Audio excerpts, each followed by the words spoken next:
Hello दोस्तों, कैसे हैं आप लोग। करेंट अफेयर्स टुडे का आज 10 एपिसोड आपके बीच लेके आया हूं, जिसमें आज का जो टॉपिक है वह है आर्थिक घटनाक्रम से यानी मनरेगा का मूल्यांकन एवं सिफारिशें, जिसमें जो 10 एपिसोड है आज। तो इस टॉपिक को आगे हम जानते हैं और समझते हैं कि क्या है यह टॉपिक। मनरेगा का मूल्यांकन एवं सिफारिशें, इसमें भी दोस्तों 3 स्टार लगा हुआ है, यानी ये भी पेपर जो जीएस पेपर 3 है उससे यह रिलेटेड महत्वपूर्ण यानी टॉपिक है।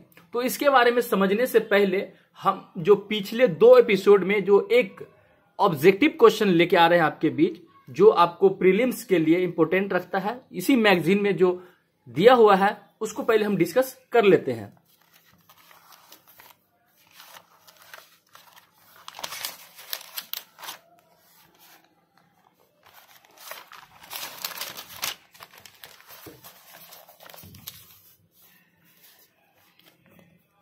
ये प्रश्न हो चुका था, है ना। आज क्या है, तीसरा प्रश्न देखेंगे कि 22वें संघाई सहयोग संगठन के शिखर सम्मेलन के संदर्भ में कौन सा या से कथन सत्य नहीं है या है। मतलब सत्य नहीं है या है, मतलब इसमें कह रहा है सत्य नहीं है, वो चीज हमको करना है। पहला क्या है कि हाल में इसका आयोजन समरकंद जो उज्बेकिस्तान में किया गया है। दूसरा ऑप्शन है कि इसके 5 संस्थापक सदस्य देश भारत, पाकिस्तान, उज्बेकिस्तान, किर्गिस्तान और कजाकिस्तान है। तीसरा ऑप्शन है कि ताजिकिस्तान और चीन 2017 में इस संगठन में पूर्ण सदस्य के रूप में शामिल हुए। इसमें जो कूट है वह है पहला ऑप्शन ए का ऑप्शन है कि केवल 1 और 2, यानी जो सही नहीं है यानी सत्य नहीं है, केवल 1 और 2। ऑप्शन बी केवल 3, ऑप्शन सी केवल 2 और 3 और ऑप्शन डी केवल 1 और 3। तो आप लोग अगर आपको पता है तो जरूर आप कमेंट करके हमें बताएं, नहीं तो इसका हम डिस्कस इस वीडियो के लास्ट में करेंगे। तो चलते हैं आप टॉपिक पे।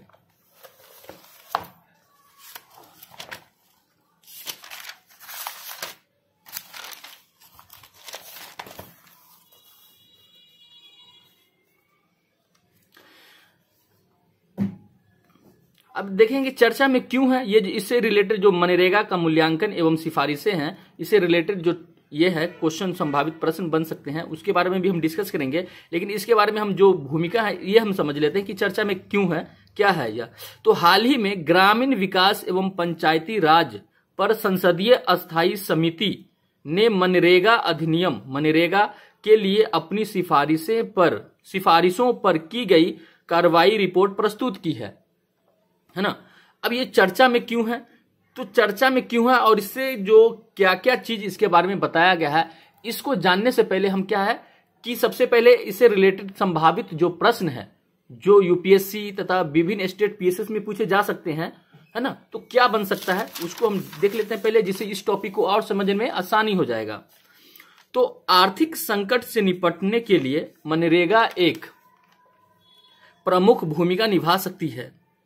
साथ ही मनरेगा ग्रामीण संकट का पता लगाने के लिए एक प्रारंभिक चेतावनी संकेत प्रदान करती है। मनरेगा के प्रभावी क्रियान्वयन में से उत्पन्न होने वाली चुनौतियों तथा उनसे निपटने हेतु उपायों का विस्तार से वर्णन कीजिए। तो ये क्या है, उस टॉपिक से रिलेटेड क्वेश्चन है, ठीक है। तो आपको समझ में आ गया कि ये किस तरह के क्वेश्चन पूछे जा सकते हैं, तो आप उसको आप अच्छे से समझ सकते हैं कि क्या इस टॉपिक में दिया गया है। तो पहला क्या है कि समिति द्वारा प्रस्तुत की गई प्रमुख चुनौतियां एवं सिफारिशें। इसमें पहला पॉइंट है कि निधियों को समय पर जारी करने के लिए राज्यों के साथ प्रभावी समन्वय सुनिश्चित करने की आवश्यकता पर समिति ने सिफारिश की है। दूसरा पॉइंट है कि समिति ने मनरेगा के तहत कई अनियमितताएं पाई हैं, जैसे पहला है कि कार्य पूर्ण होने के 3 दिन के भीतर मस्टर रोल का अपडेशन न करना या मुआयना न करना। दूसरा पॉइंट है कि राज्यों द्वारा मजदूरी या कौशल या सामग्री अंशदान जारी करने के लिए दस्तावेज जमा करने में देरी करना। दूसरा पॉइंट है कि 25% सामग्री लागत के राज्यों के हिस्से को जारी करने में विलंब होना।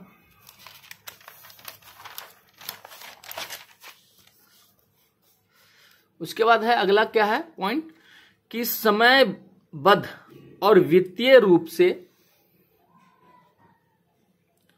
विवेकपूर्ण तरीके से आवंटित निधियों के उपयोग के माध्यम से अव्ययित शेष राशि का न्यूनीकरण, जिसमें क्या है कि वित्त वर्ष 2020 और 21 के यानी 2020 से 21 के अंत में रुपए 5,000 करोड़ से अधिक की व्ययित शेष राशि मौजूद थी, मतलब जो व्यय नहीं हुआ था।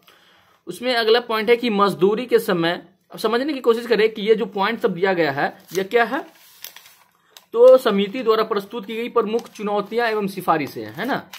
क्यों किया गया सिफारिश, इससे रिलेटेड वही है कि मजदूरी के समय पर भुगतान का मूल्यांकन, ठीक है। तो भुगतान मस्टर रोल बंद होने की तिथि से 15 दिनों के भीतर किया जाना आवश्यक है। हालांकि समिति ने नवंबर 2021 में काफी मात्रा में वेतन देनदारियां लंबित पाई है। अगला है कि आनुषंगिक मुद्रास्फीति सूचकांक के साथ जुड़ाव के माध्यम से मजदूरी में वृद्धि। उल्लेखनीय है कि खाद्य पदार्थ CPI-AL उपभोग टोकरी का 2/3 से अधिक कवर करते हैं, किंतु ग्रामीण श्रमिक आज भी अपने पैसे का बहुत कम भाग सब्सिडी वाले भोजन पर खर्च करते हैं, जबकि स्वास्थ्य, शिक्षा एवं परिवहन लागत पर बड़ी मात्रा में खर्च करते हैं। साथ ही अलग अलग राज्यों या केंद्र शासित प्रदेशों के लिए CPI-AL अलग अलग हैं। उसमें क्या पॉइंट है कि परिणामतः समिति ने मनरेगा के तहत मजदूरी के सूचकांक के लिए उपभोक्ता मूल्य सूचकांक, कृषि श्रम, consumer price index, agricultural labour के स्थान पर उपभोक्ता मूल्य सूचकांक ग्रामीण यानी कंज्यूमर प्राइस इंडेक्स रूरल का उपयोग करने की सिफारिश की है। अगला पॉइंट है कि गौरतलब है कि CPI-AL लेबर ब्यूरो द्वारा और CPI-R राष्ट्रीय सांख्यिकी संगठन द्वारा जारी किया जाता है।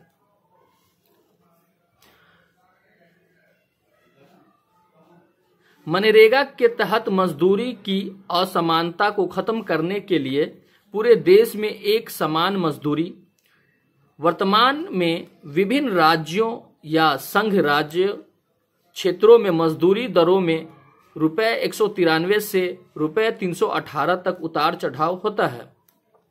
हालांकि मनरेगा एक केंद्र प्रायोजित योजना है और ग्रामीण विकास विभाग पूरे देश में इस योजना की नोडल कार्यान्वयन एजेंसी है। इस प्रकार समिति ने एकीकृत एकल मजदूरी दर को उचित ठहराया है।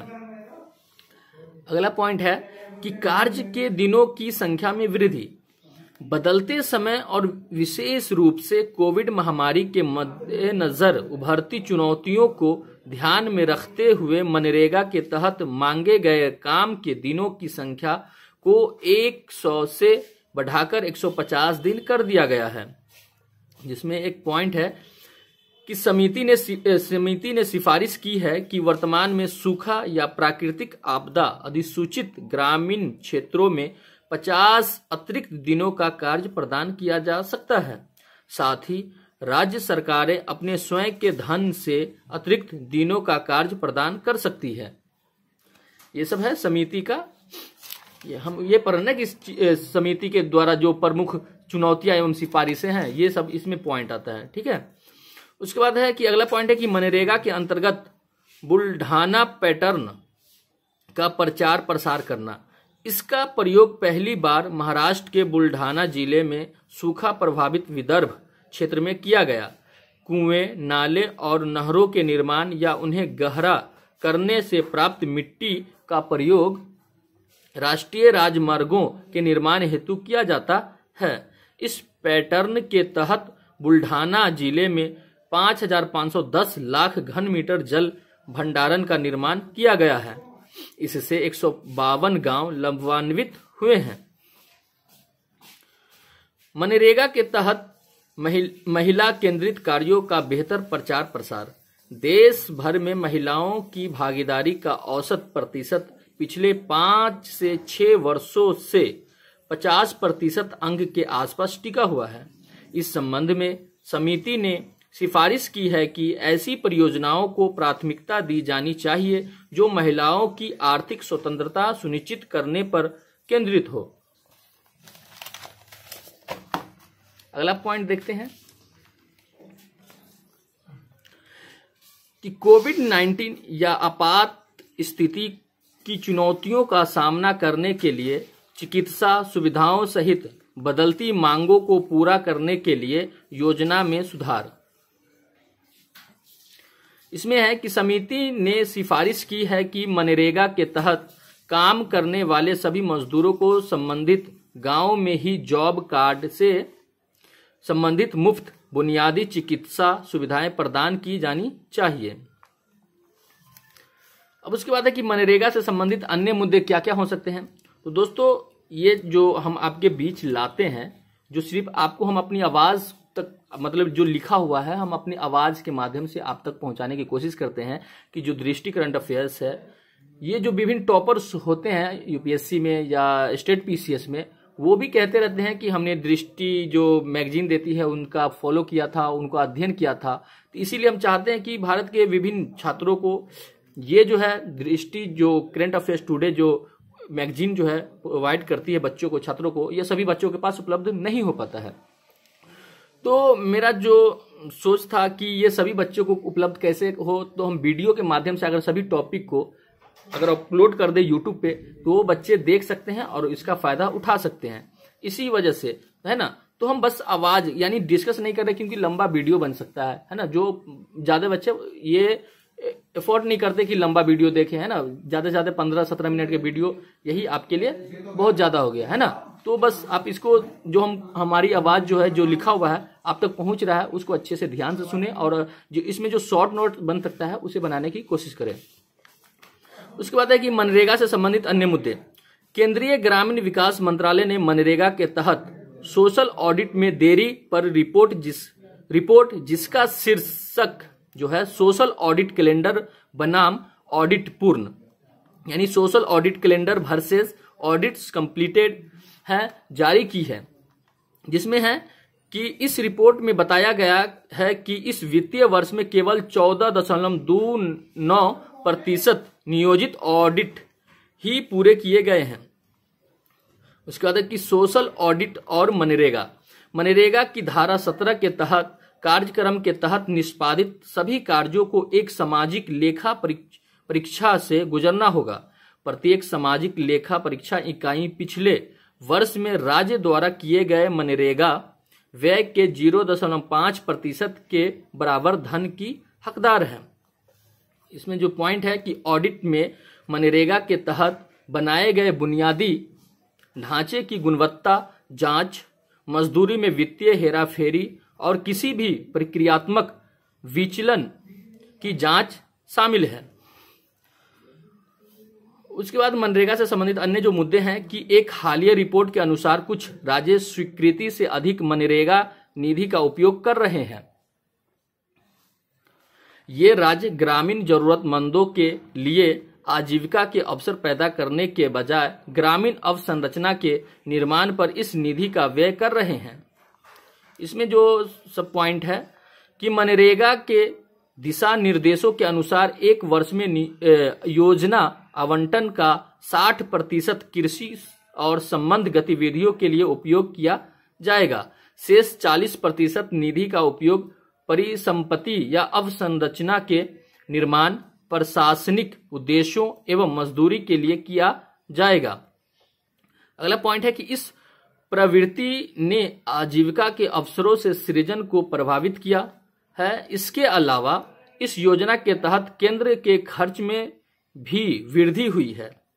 अब इससे आगे की राह क्या क्या है कि समय की मांग है कि भारत सरकार आर्थिक आपातकाल से निपटने के लिए मनरेगा को अपनी रणनीति के केंद्र में रखें। वर्ष 2019-20 के आर्थिक ने सुझाव दिया कि मनरेगा ग्रामीण संकट का पता लगाने के लिए एक प्रारंभिक चेतावनी संकेत प्रदान करता है।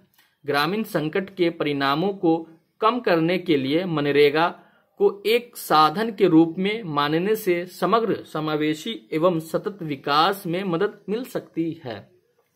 तो ये मनरेगा से संबंधित कुछ तथ्य था। अब क्वेश्चन के बारे में पहले देख चुके हैं, अब इससे जो क्वेश्चन आपको बन सकता है तो आप अपने बनाने की कोशिश करें। हम जो शुरू में जो एक ऑब्जेक्टिव क्वेश्चन देखे थे उसका हम आंसर क्या होगा वो हम देख लेते हैं।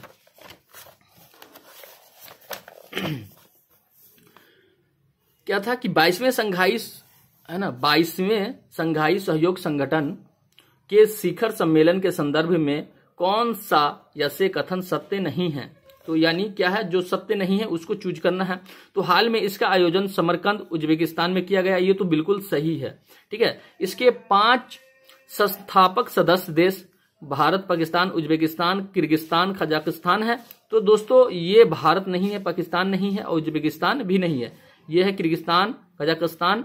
और इसमें जो आता है रूस आता है, चीन आता है, और एक है रेफरेंस के तौर पर हम आपको दिखा देते हैं कि जैसे ये पिछले मैगजीन का है वीडियो। अगर आप इसी तरह लगातार वीडियो मेरा देखते रहते हैं तो हम लगातार इस महीने से लगातार अगले महीने तक हमेशा पूरे साल तक आपको साथ लाते रहेंगे। देखिए ये पिछले का टॉपिक था, पिछले मैगजीन में जो टॉपिक है उससे रिलेटेड ये ऑब्जेक्टिव क्वेश्चन बन के आया है, जिसमें देख सकते हैं कि कौन कौन सा है, कजाकिस्तान, चीन, किर्गिस्तान, रूस और तजाकिस्तान, ये इसके ये जो है समूह है जो स्थापना के समय था। और अगला पॉइंट देख लेते हैं, तो यानी इसका मतलब ये गलत है, ये सही है। उसके बाद तजाकिस्तान और चीन 2017 में इस संगठन में पूर्ण सदस्य के रूप में शामिल हुआ, तो ये भी गलत है क्योंकि यह स्थापना ही के समय में यह चीन और तजाकिस्तान था, तो इस वजह से ये भी गलत है ना। सॉरी, ये 2017 में नहीं ना हुआ है क्योंकि इसका जो स्थापना हुआ था वह 1996 में हुआ था। ठीक है, तो इस वजह से ये गलत है। तो इसमें जो ऑप्शन होना चाहिए क्या कह रहा है, सत्य नहीं है। तो सत्य कौन नहीं है, 2 और 3, यानी 2 और 3 ऑप्शन में कौन है, यानी सी, तो ऑप्शन सी। और इसका जो आंसर देखना चाहते हैं तो आंसर भी है यहाँ पे देख सकते हैं आप, है ना, 3 का सी है।